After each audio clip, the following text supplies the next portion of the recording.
Hey, connectors, how's it going? You guys having a good week? All the craziness starting to die back down? Things getting back to normal? You're somebody else asked me to define normal earlier. I just want to we're gonna cover things. That's kind of our mid-year review. We had our Amplified Leadership back in August, and I planned on doing it in September, but then I had COVID, and I said, no problems, we'll do it in October. And then Kenneth and April had COVID, and then there was Thanksgiving, and then there was Christmas, and so we're coming back together, just kind of a mid-year review. And I was sharing this with Chris, and he walked in, that for the last 3 months, we have been having more people watching online than we've had on site, which takes a little bit getting used to. Our live viewership isn't quite as large as it could be, but we have people go back and they watch it later, which is completely understandable. I go back and watch it usually on a Monday, make sure how we're doing, how things are going. But to capsule it, to put everything in a picture, and I was sharing this with Kenneth, and I asked him to pray, and maybe I should have asked him to pray, but I asked him to pray this way. I told him back at the beginning of December, I said, man, it really feels like our leadership is under attack. And never before, I've been pastoring here for 21 and a half years, and never before have I had 3 board members who's lost a parent on our board. And so the first one, Chris's mom passed away, and her funeral was on October 31st. Amazing, beautiful funeral.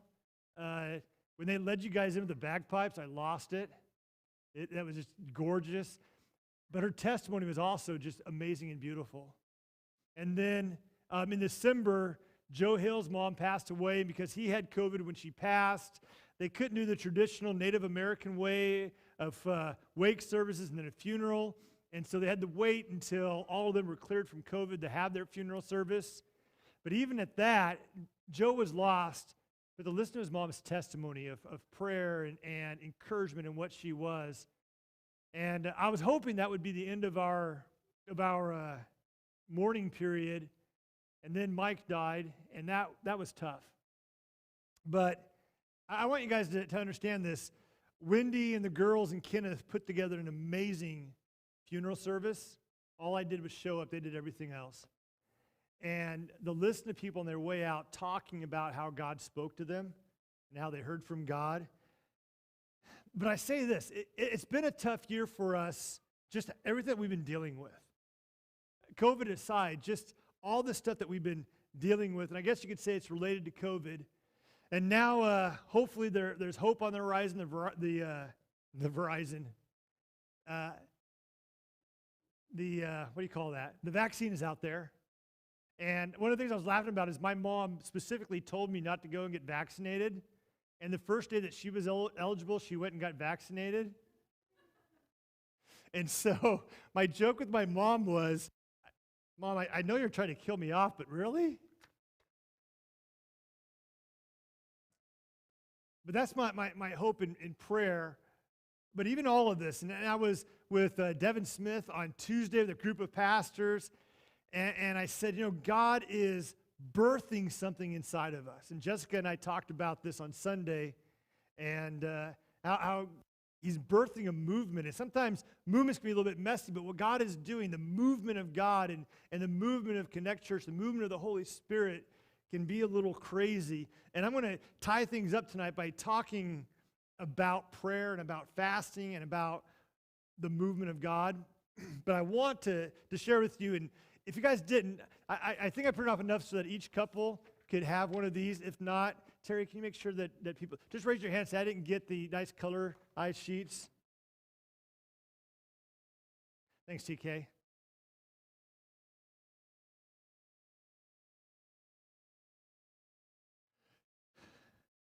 But back when we had dinner in August, we started by asking an opening question. Why do you go to Connect Church? And people give us reason all the time. This is why I come. This is why I come. This is why I come. And I put the list down there of what we wrote up. It feels like home. There's a warm welcome, sincere people, loyalty. The Holy Spirit is there. the church of God is to be a place where people feel welcome and they connect and they feel at home. And so when you come in here, it shouldn't be a place of saying, man, these people are stiff.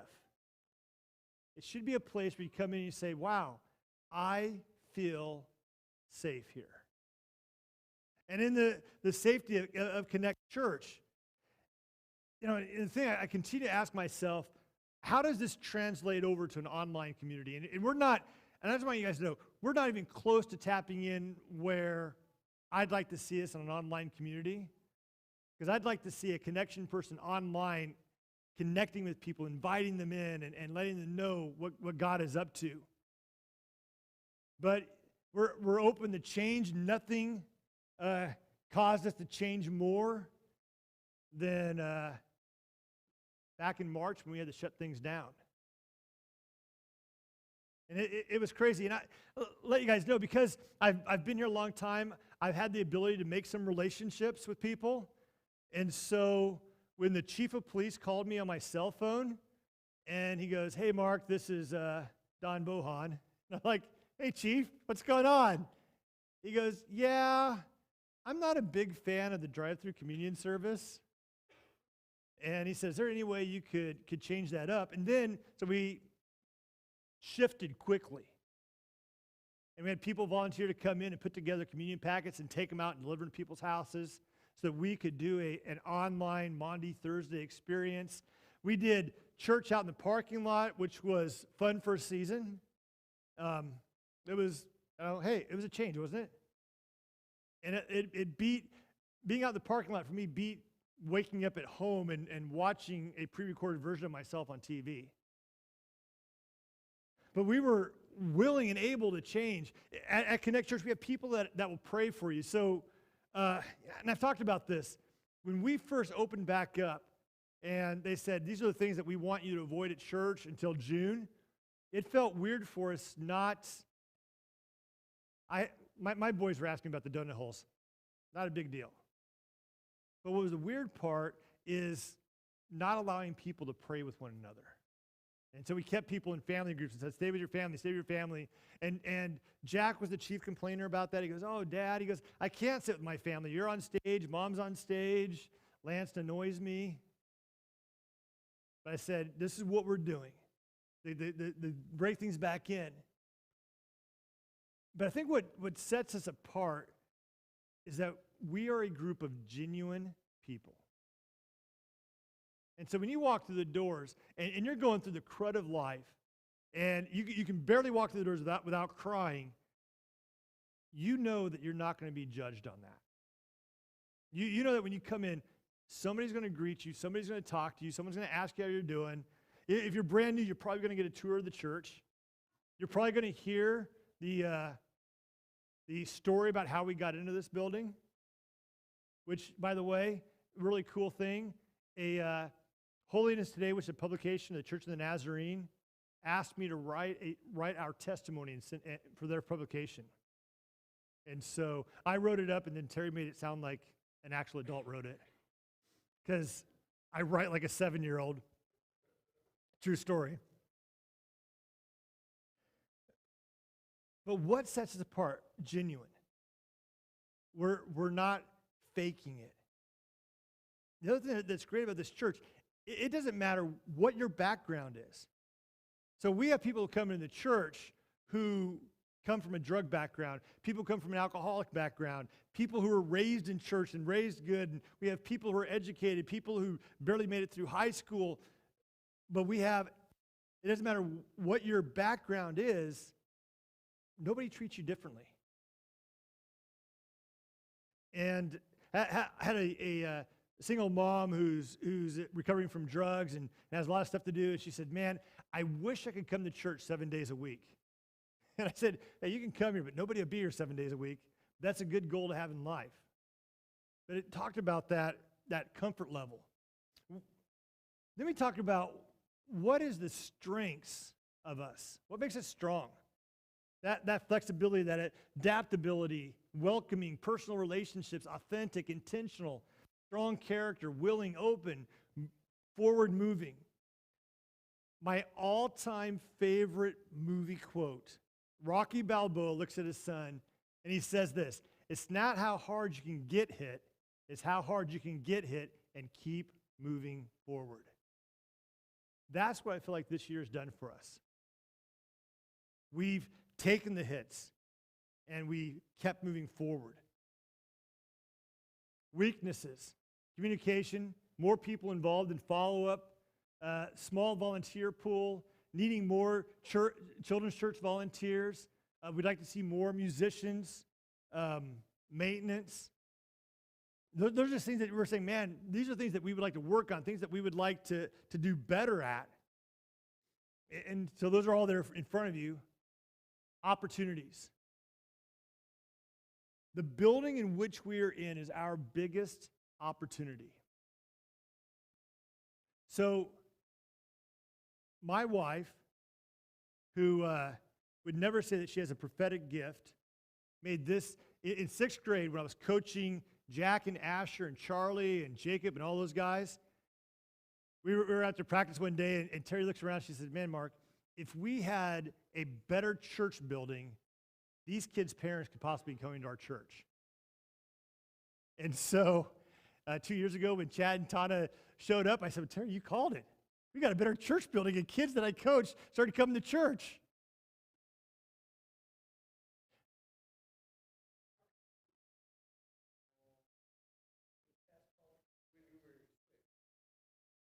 No, when they were in 6th grade.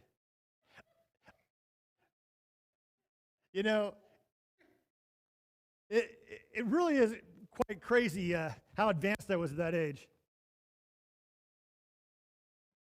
But no, here's the thing. You know, we look at how we can engage people and bring them in, but this building is a great drawing point. Currently, we open up our building for 2 Alcoholics Anonymous groups. In February, twice a month, we're going to open up our church to family court.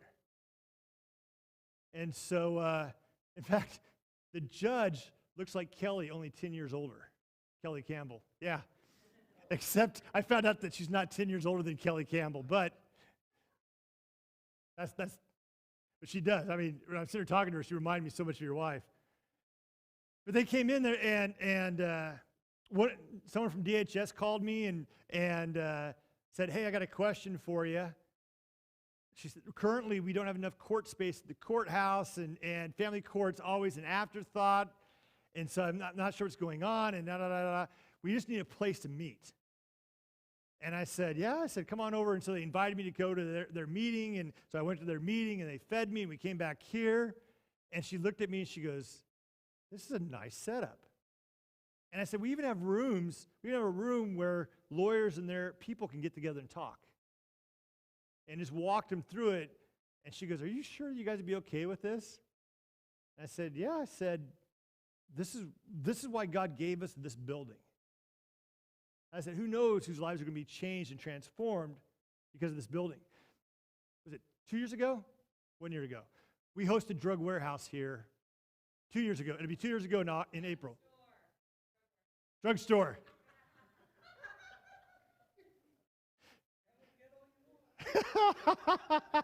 Now, I want you to know, I did pray over the drugs that were brought into the building, prayed that nothing would stay here. But Melissa Young, who's in charge of United Way, came up to me afterwards and she said, "Man," she goes, "there was such a spiritual element having Drugstore at Connect Church." Because we'd sit here and kids would walk by a casket right here and they would walk out and they would just be in tears. There were kids who'd be sitting there in the chairs just realizing, wow, I'm in an actual church and this could be an actual funeral. And God was moving, and God was just touching lives. This building is a huge opportunity, but here's the thing. It's only an opportunity if we allow God to use it. We got into this building because the people before us did not want God to use their building. There's always that temptation of saying, "Well, you know what? I don't want coffee stains on the carpet," which, by the way, it's pink carpet. Please pour coffee on it. Am I allowed to say that? Okay. Um, but it is, guys, this building, what God has given us, and so Kelly, you were with us back in 2011 when in 2000 leading into 2012, where we sat at a board meeting at a park and said, "Man, our church is too small." And this guy looked at me, he pointed right at me, and he goes, "Go over there and talk to that pastor of that church, the Church of God, and tell him that we want to either swap buildings or merge with them." And I'm like, "Okay." I mean, how gutsy is that? And I walked in there and met the guy a couple of times. He actually came to me a couple years earlier and with the idea of possibly swapping buildings. And I asked him, I said, "Hey, I got a couple of three things for you guys. One, how would you feel about merging our congregations? Two, how would you feel about straight up swapping buildings? Or three, we buy the building for you."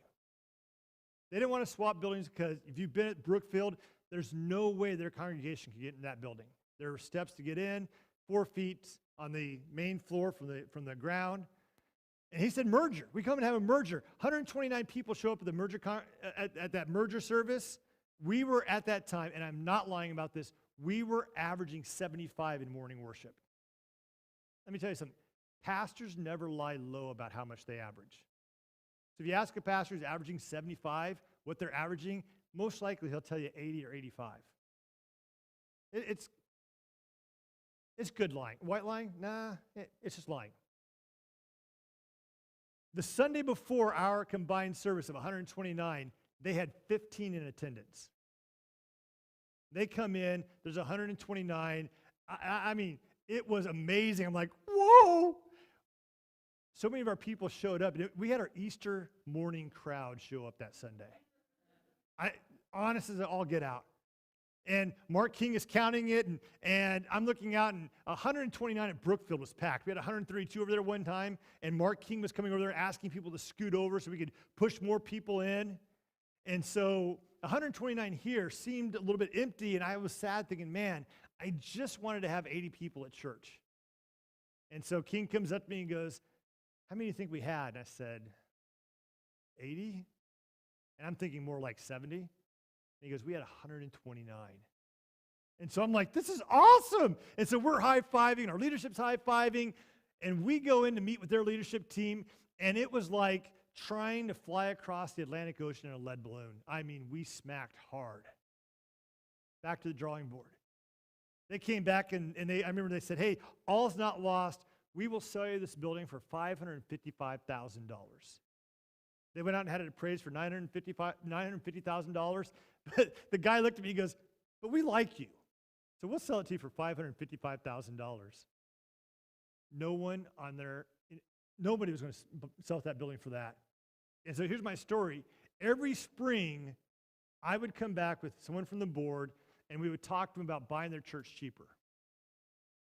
And they'd get a new realtor. The realtor would call me and say, "Hey, we understand you're interested in this church, and it is marked to sell." And I remember the first realtor said $450,000, and I said, "Francis, we can't do that."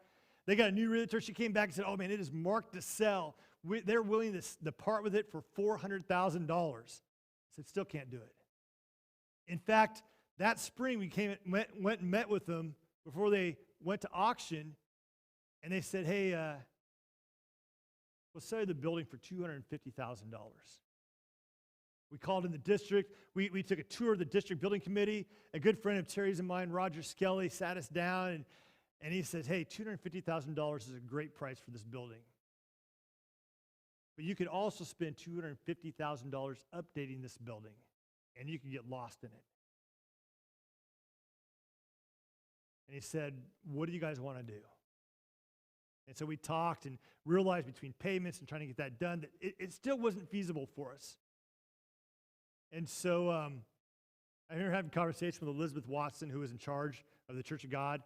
And I said, "Hey, would you be willing to sell us a building for $100,000?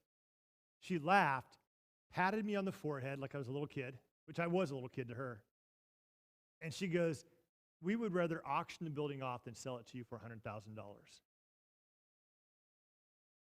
We go to auction, $50,000.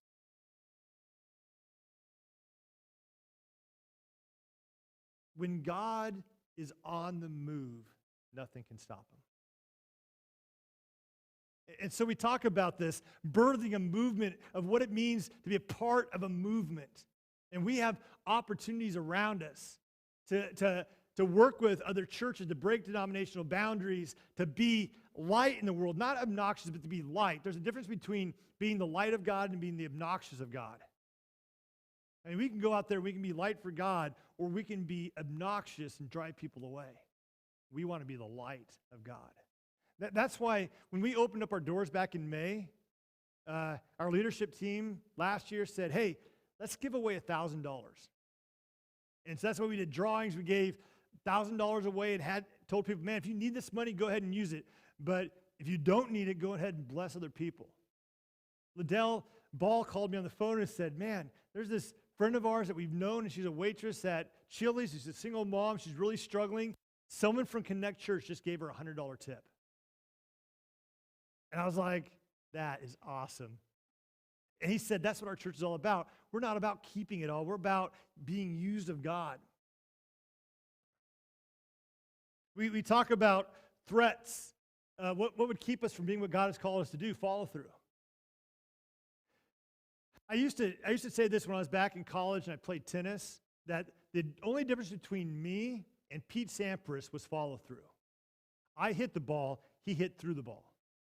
And I think sometimes the only difference between us achieving what God has called us to be and being everything God has called us to be is follow through. Are we willing to go all the way through? Execution. Not like we're going to execute anybody, but having the plan and working the plan. We have the plan. We work the plan. And I share all this with you. These are the things we talked about back in August. But sometimes as Christians, our biggest sin is the sin of complacency. We say, well, look at what I've done.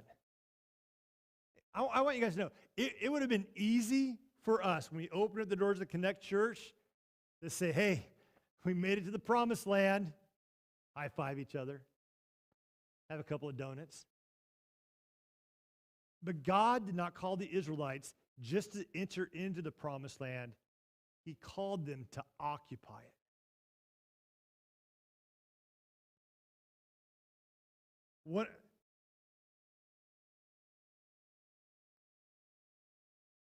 We as a church, it's easy to leave our biblical foundation and just try to tickle people's ears and make them hear what they want to hear. And I've shared this all along. I mean, it's a battle. As a pastor, I just want people to like me. I really do.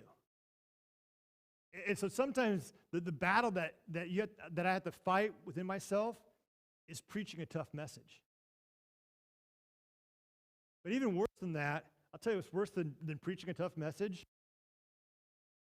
Preaching a message in which I knew God wasn't a part of it. And I've done several of those. Terry's nodding her head. She goes, yes, he has.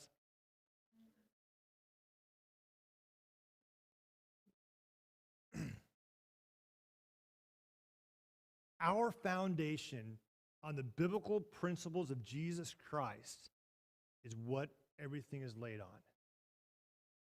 And so yesterday, I'm in a meeting with the Reverend Dr. Devin Smith. And I got a list of questions I want to ask him, and he looked right at me and asked me one question. And he said, I want you to know, we as a denomination are firmly grounded in the Word of God, and we will always, he goes, as long as I'm DS, this district always will be.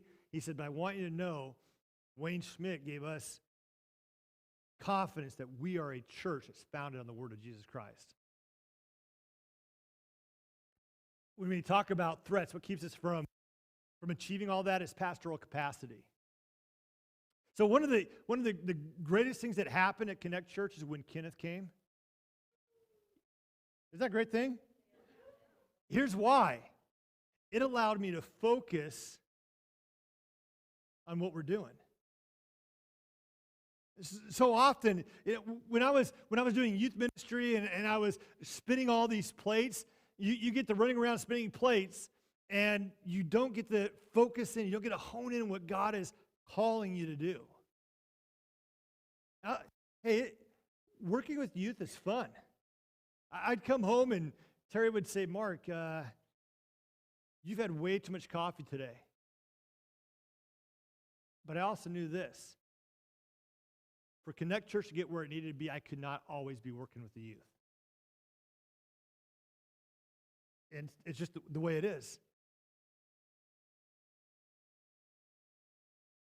The other threat is volunteer burnout. I've been in church my entire life.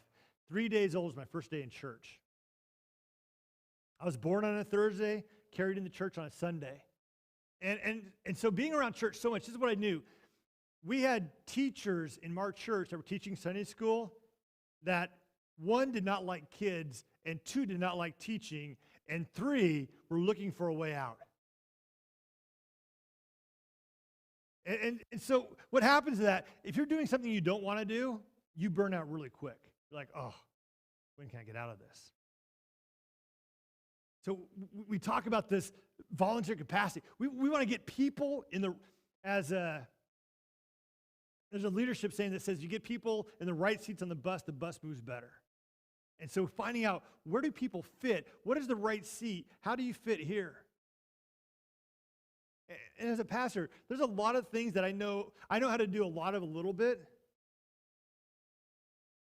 But God didn't call me to do every single thing. Could you imagine on Sunday morning me getting up here and leading worship? You know, you didn't have to laugh that hard, Ashley. Oh, it's April. You ever tell you the Logan girls sounded like? Hey, back in the day, I was a backup keyboardist.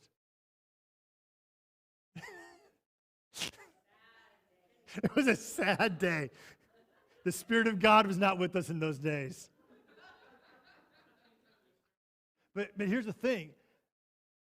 As we got more people, the movement of the Spirit really began to work because more people were getting involved and more people were enjoying what they were doing.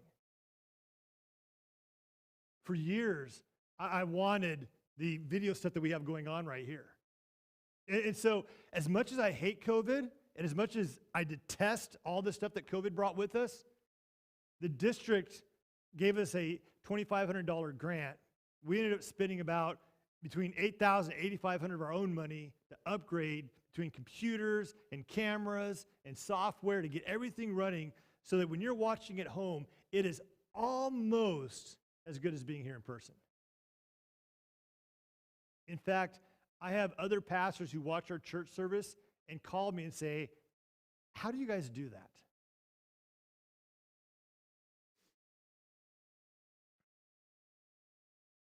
And so when our leadership team got together in the end of August, after our dinner at Amplified Leadership, we came up with 5 things. We knew we couldn't do 120 things, but what are 5 things that we're going to accomplish this year? And it's going to be a stretch. Number 1, we've already accomplished. Hire PK full-time. Guess what we did in September? We hired PK full-time. I was waiting for Kenneth to say, I'm full-time. He was. Yeah, he's like, what have I gotten myself into? Do you ever dream of being back at the post office? We talked about doubling our volunteer base. Now we have roughly about 40. And guys, this has been a terrible year to try to grow things in on site. Because we'll get phone calls and say, hey, I'm in quarantine, or I tested positive, or whatnot. And so as much as we want to grow our volunteer base, it's really tough. But hope is on the horizon. It really is. God is birthing something in us. And during the fire is when we're refined. When we walk through the fire is when God really molds us and shapes us and does something to us. So when we look at that, we say, man, we want to grow our volunteer base to 81. And you're like, hey, what are we at now? And you're like, isn't that less than what we were before you set this goal? Yes, it is. We want to develop an online service strategy, and we're on the road to that. But here's what we want. We want that when someone logs on and starts watching it, that someone is there to greet them and say, hey, welcome, we're so glad you're with us. And the talk sermon points with us. One of the blessings about Terry having COVID-19 is she was our online pastor for 2 weeks. Is that a blessing? Terry's like, I did not feel blessed to have COVID. Number 4, fix our plumbing problems. I've got a theory.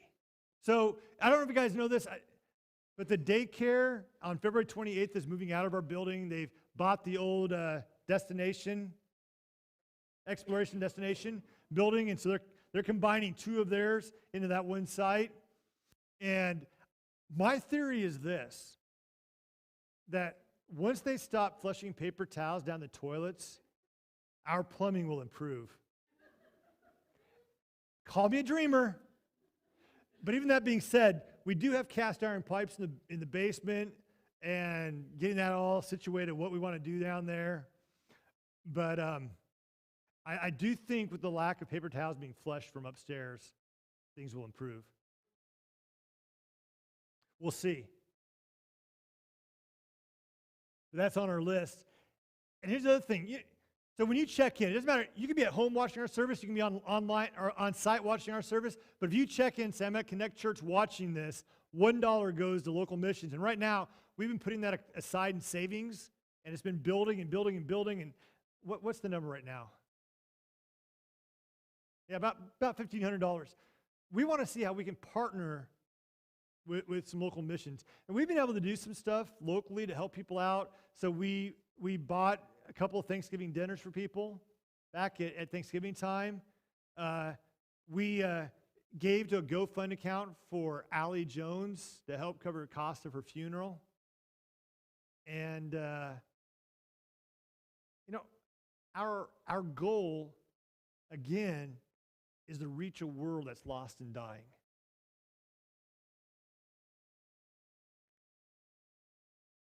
So, feedback, questions. How are we doing?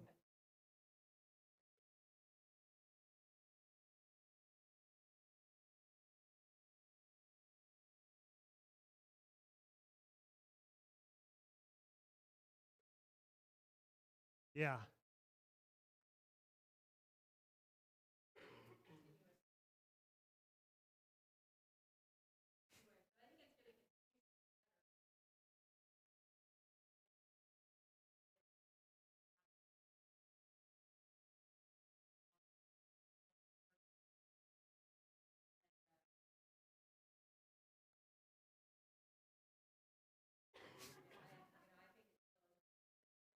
It is. It is.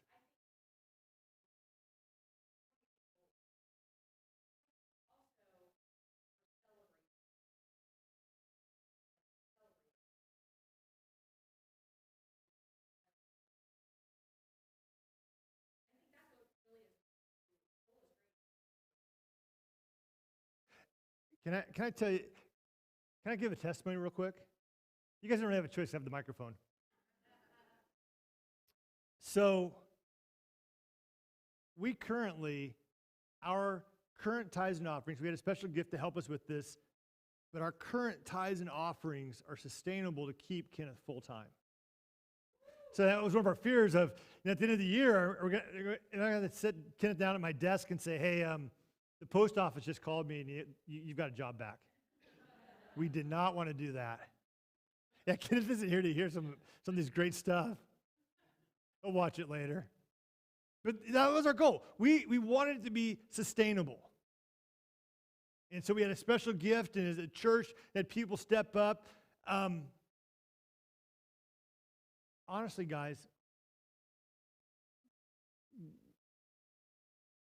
there's always a concern when all this stuff is going on, when people are passing away, when when stuff like this going, how is this going to be sustainable?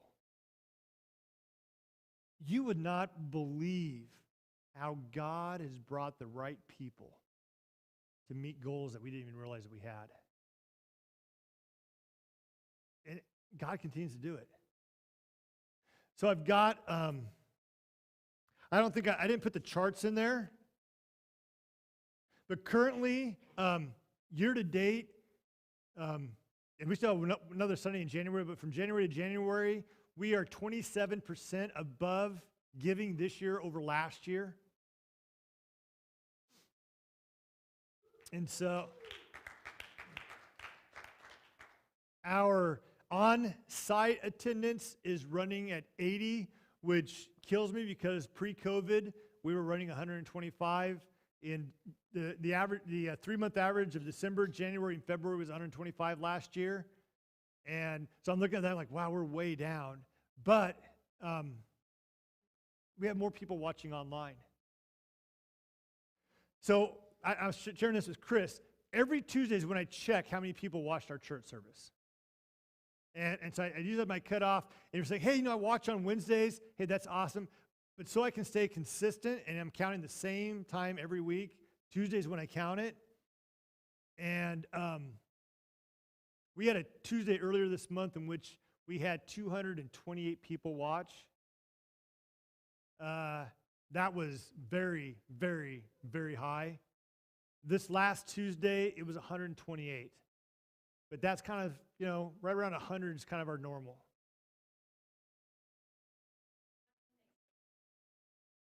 Yes.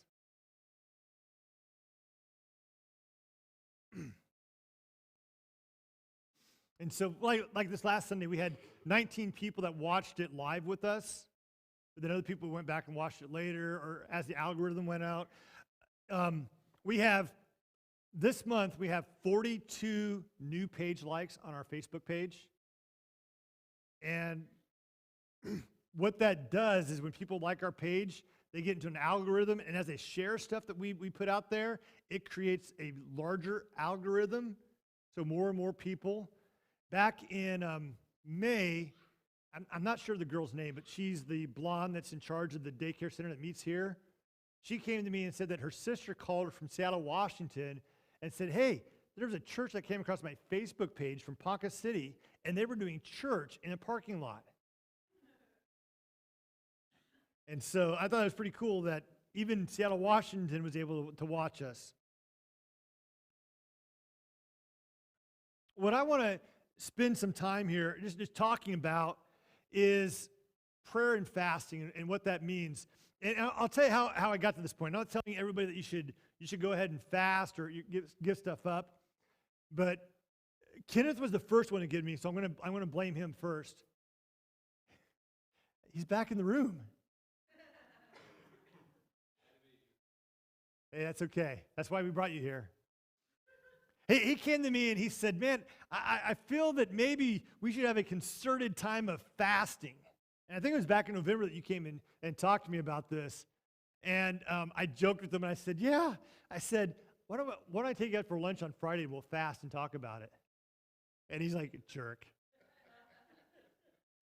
But he was the first one who came and talked to me. Then Jessica came and talked to me, and we're texting, and she was sending me a pastor to watch and some stuff to watch. And she goes, man, I'm really feeling that God's calling us to a time of prayer and maybe fasting. And so I sent back to her, I said, have you ever heard of the Daniel fast? You guys know what the Daniel fast is? So the Daniel fast is where you don't eat or drink anything that's of an animal product. The big issue with the Daniel fast is you don't drink coffee. That's the toughest part. No coffee, no tea, no sugar. Yeah, that's why it is. I guess you could actually eat the cherries, the coffee cherries. But we're talking about that as maybe that would be a concerted effort we could go at. And then it was funny. Joe Hill, who's not here tonight, he's in class tonight. He texted me on Tuesday when I was in my pastor's meeting, and he said, I'm reading this verse, and this is the verse that he sent to me. And here's give you the background of this verse. Jesus sent out the 12 disciples 2 by 2. And he said, I want you to go out and I want you to preach. I want you to heal. I want you to touch people. I want you to make an impact in their lives. And so they go out and they're performing miracles and they're healing, but they came to a guy that they could not heal. And so then they went and got the big honcho, Jesus, involved. They said, Jesus, we prayed for him, we laid hands on him, we did everything you taught us to do, we still couldn't heal him. And Jesus came in and he said, rise and walk. And they're like, whoa, how'd you do that? And Jesus said, King James Version, I'll read the King James Version first. Then I'll explain why there's a difference between King James and NIV, because I get to use my Greek and you'll love it. In the King James Version it said, and he said unto them, this kind can come forth by nothing but by prayer and fasting. And in the NIV, he replied, this kind can only come out by prayer. And like, why did they leave out fasting in the NIV? Here's why. When you take the scripture and you look at the manuscripts and what are folded together, the manuscripts are the exact, so you have manuscripts which were copies of the original text, and then you have autographs, which are the original text. So get this. The Bible of all ancient scripture has more manuscripts than any other ancient text ever combined. Nobody ever questions the validity of Homer and the Iliad, right? The Bible has 1,000 times more scriptural authority than that does. But some of the older manuscripts, when they come to it, some of them had prayer and fasting, and others had prayer, but they said the ones that were more reliable, that were earlier, only had prayer. But I also believe that God calls us not just to be a people of prayer, but a people who are willing to fast. Anyone here ever done a fast before? So, the first time I was introduced to fasting was in college. I was taking a class by Dr. Mark Weeder called Christian Formation. And in this class, we had to do these certain disciplines, and we had to journal and write about it. And I remember putting off the fasting one to the very end. And it came to the fasting one, and I had to write it. I had to get it done. I had to write this paper. I had to turn it in. Otherwise, I'd flunk the class or something like that. And so I remember that Monday, I said, this is the day I'm going to fast. And so I woke up late intentionally so I wouldn't think about eating breakfast. I had a class during lunch, so I didn't think about lunch. But supper came, and I was so hungry. I'm laying in my room, and I'm like, I'm going to die. I'm going to die. My good friend Brian Anderberg comes in and he goes, what's wrong with you? I'm like, Brian, I'm going to die. I haven't eaten all day. And he's like, oh, stop your whining. You're not going to die. I'm like, who would ever fast? It's so terrible. And so then I played basketball that night, not for like competition, just intramurals. And I remember at the end of it, I was like, I go back to my room and I just laid there. I'm like, I can't wait until morning. And so then I watched the clock. And I'm like, okay, at 12:01 a.m., I'm eating something. And it was like 11:30 or something. I sat there and watched that clock for 31 minutes. And like, whoo! And I grabbed something to eat. So I write the paper and I write it down about how terrible fasting was, how miserable I felt, and how out of my mind I felt all day long. Dr. Reeder wrote one reply back to me. He said, when you fast, focus on God, not yourself. I don't like Dr. Weeder.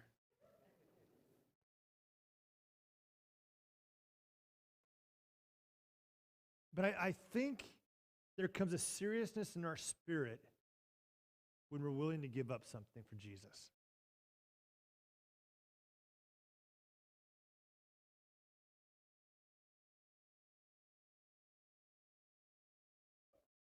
Chris, the pastor at your mom's funeral, made an amazing analogy. He said that your mom did not want to be known as having MS. She didn't want that to be what defined her.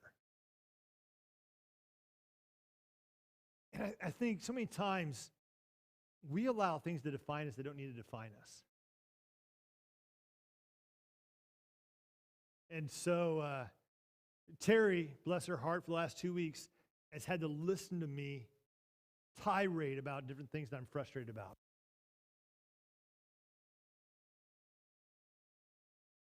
But here's what I always want us, and I'm never frustrated with you guys. You guys are amazing.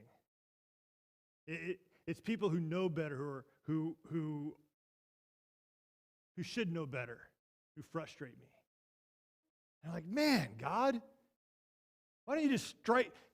You know, in the Old Testament, when the people were grumbling against Moses and the earth opened up and swallowed them and came back together, I would never pray that over this congregation because you guys are amazing. But I prayed that over other pastors who grumble and complain about everything. I mean, not truly. I mean, that'd be mean. But here's what I want us to do. So I've been talking. I've been preaching, and I've been leading in this direction, saying God is creating a movement. That's right, KJ. You know, think about the movement of God.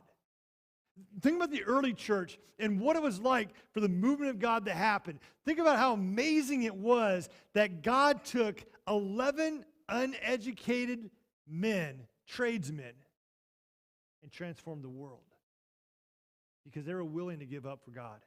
They were willing to sacrifice for God. The sermon I preached on Sunday, they got beaten, and they left and said, man, I feel great. I got beat for Jesus. And so God is birthing a movement in us.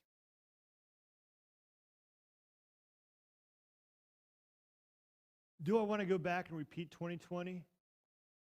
Not at all. Are there things over the last several weeks that I wish bad things that happened that I wish I could undo? Absolutely.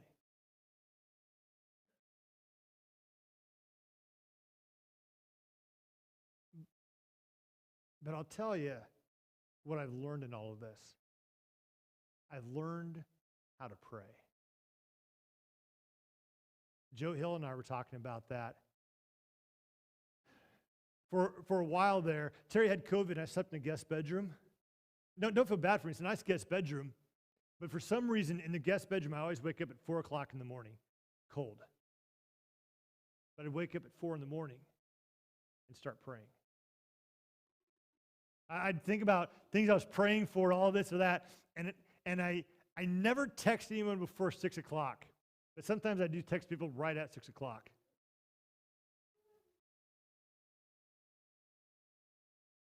But what God is birthing inside of us,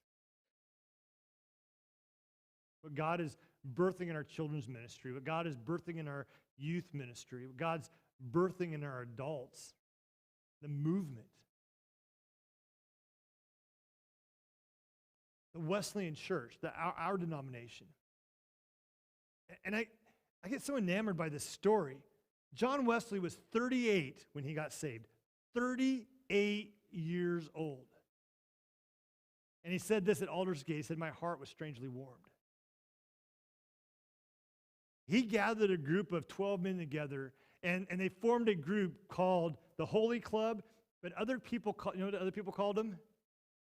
Methodists. You know why? Because they were so methodical in the way they studied the Word of God.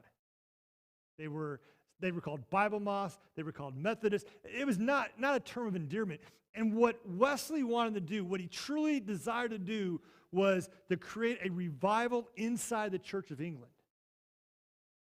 And I'll get this. The Church of England took his pulpit away from him. Wesley is moaning. He's complaining. He's like, God, my pulpit is gone. It's gone. What do I do? George Whitefield came to him and said, hey, have you ever thought about preaching outside? John Wesley said, it is terrible to preach outside. I hate preaching outside. I don't want to do it. He was asked, why do you do it? He goes, because thousands upon thousands come to Christ every year. John Wesley, 1738, got saved. Passed away in 1788. 700,000 in his movement. The movement jumped over the Atlantic Ocean, and there were groups over here, and there was a lady by the name of Phoebe, and Phoebe's here with her husband, and her husband and his friends, and just playing cards, and she came over, and I'm not going to do it. She tipped over the table.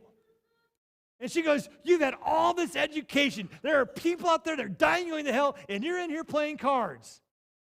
Well, if you're not going to do something, I'm going to do something. And the Methodist movement began in North America. I believe her name is Phoebe Knapp. I'm not sure of her last name. One of my heroes of the faith.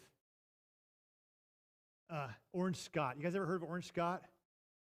In 1840, Orange Scott was 40 years old. We'll actually back it up a year. In 1839, Orange Scott came to the General Conference of the Methodist Episcopal Church, and he stood up and he said, you know, John Wesley wrote letters against slavery, and here we have pastors, we have ministers in the Methodist Church who own slaves. Something's got to be done. Well, they were so outraged about him. Here's what they did. They took his church away from him, and they sent him out in the middle of nowhere to a little dying congregation in Springfield, Massachusetts.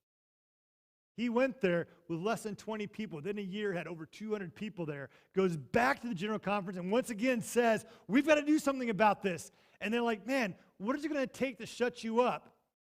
And so they kicked him out. And he went out and started the Wesleyan Methodist Connection of North America.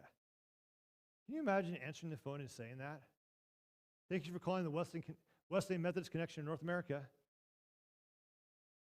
For the next 7 years, he traveled to North Carolina, started a church down there. He got a pastor down there by the name of Adam Crooks. He went to Michigan and started churches there. He went to Indiana and started churches there. He went to New York and started churches there. In fact, one of our churches in New York was a stop on the Underground Railroad. He started something. That movement later merged with a Pilgrim Holiness, became the Wesleyan Church. One of my current heroes in the faith is Jim Garlow. And I remember the very first time I saw him, I didn't meet him, I saw him, because you don't meet someone of this stature, you just kind of watch him walk by. It was in 1996. He had just became pastor at Skyline Wesleyan Church, followed John Maxwell there, and he's walking down the General Conference and has the three GSs walking beside him, and people are like, oh, Dr. Garlow, it's so great to have you back, and they're like bowing down, they're kissing his ring, and I'm looking at him like, wow, this guy's really full of himself. Did not like him. And then he comes and gets the Alumni of the Year award at my college. Preaches a good sermon. I mean, it was an amazing sermon. I'm like, he preached a good sermon, still don't like him, he's still full of himself. But then I started to see what he was doing, the movement that he was sparking. And it was so cool. I had the opportunity to meet him. Terry actually flew on a plane with Jim and his late wife. And so she got a chance to talk to him and get the chance to know him. He's from Kansas, but he also has been in Oklahoma for a major portion of his life. When I had COVID, he sent me a Facebook message and said, hey, I heard you have COVID. He goes, I just want you to know I'm praying for you. But it's more than that. It's the movement that he's creating. He started a Bible study in the House of Representatives. He started a Bible study in the Senate. He started a Bible study at the United Nations. And I'm like, wow, that's so awesome. When he resigned at Skyline, I thought, wow, we have no one who's going to take his place. And then I met a guy by the name of Brent. Brent is amazing. You see, last spring I was praying. I said, God, I need to know that there are other people out there with a fire and a passion for you. And God said, don't worry, I'll bring them to you. Inside this building, we have people who are passionate about Jesus. And it shows in what you do. It shows in your prayer. It shows in your worship. It shows in your giving. God is creating a movement. So, all that being said, long story, I'll shorten it up now. I'll tie it all in a bow. In the next few weeks, I'm going to challenge us as a church to go on a Daniel fast together. And it might be hard for some. I know at our house, Terry and I had to fix 2 meals, one for her and me and one for the boys when we went through it the last time. And again, that was one of those things. But the day after it was over, I went and had a juicy hamburger afterwards, and it tasted so good. But every time I was hungry for meat, every time I longed for coffee, I remembered, man, I need to be praying for what God's doing.